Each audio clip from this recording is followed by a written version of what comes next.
देश के लाखों मेडिकल छात्रों के भविष्य से जुड़ी सबसे बड़ी परीक्षा नीट यूजी 2026 एक बार फिर विवादों के घेरे में आ गई है।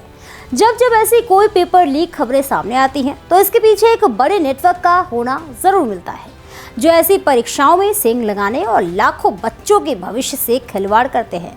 अब ऐसे ही परीक्षा खत्म होने के बाद पेपर लीक जैसी आशंकाओं ने छात्रों और अभिभावकों की चिंता बढ़ा दी है। राजस्थान से सामने आए एक मामले ने पूरे देश में हलचल मचा दी है।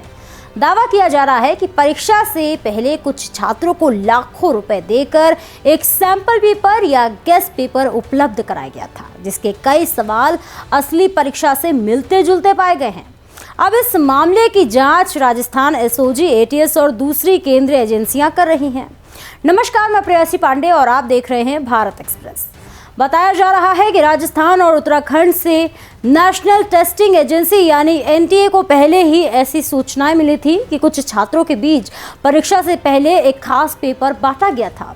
जांच के दौरान सामने आया है कि उस पेपर में दिए गए करीब 300 सवालों में से लगभग 140 सवाल नीट यूजी 2026 परीक्षा में पूछे गए सवालों से काफी हद तक एक दूसरे से मेल खाते थे।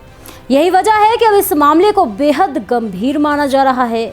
जांच एजेंसियों के मुताबिक ये कथित सैंपल पेपर केरल से राजस्थान के सीकर तक पहुंचाया गया था। इस खुलासे के बाद शक और गहरा हो गया कि इसके पीछे कई राज्यों में फैला कोई संगठित नेटवर्क काम कर रहा हो सकता है। एसओजी और एटीएस अब ये पता लगाने की कोशिश कर रही हैं कि आखिर इस पूरे नेटवर्क में कौन कौन लोग शामिल हैं और छात्रों तक ये पेपर कैसे पहुंचाया गया। कई स्थानों पर छापेमारी भी की गई है और कुछ संदिग्ध लोगों से पूछताछ भी की जा रही है।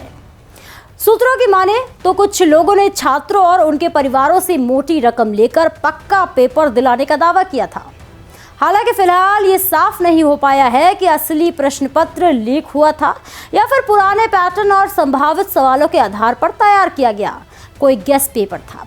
लेकिन बड़ी संख्या में सवालों का असली परीक्षा से मेल खाना पूरे मामले को संदिग्ध बना रहा है। इस बीच एनटीए ने अपने ऊपर लग रहे सवालों पर सफाई दी है।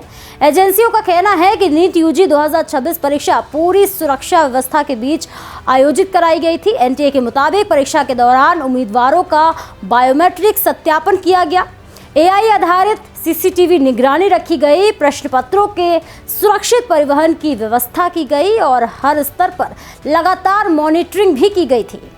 एजेंसियों ने यह भी कहा है कि उनसे 8 मई को ही इस मामले से जुड़ी जानकारी जांच एजेंसियों को सौंप दी गई थी और जांच पूरी होने तक किसी नतीजे पर पहुंचना जल्दबाजी होगी।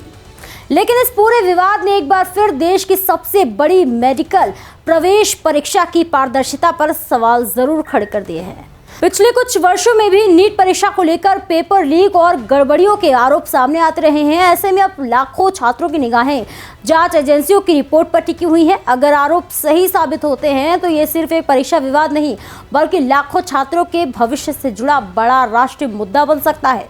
इस खबर को लेकर आपकी क्या राय है, हमें कमेंट सेक्शन में जरूर शेयर करें और ऐसे ही और विदेश दुनिया की तमाम खबरों को देखने के लिए बने रहिए भारत एक्सप्रेस के साथ।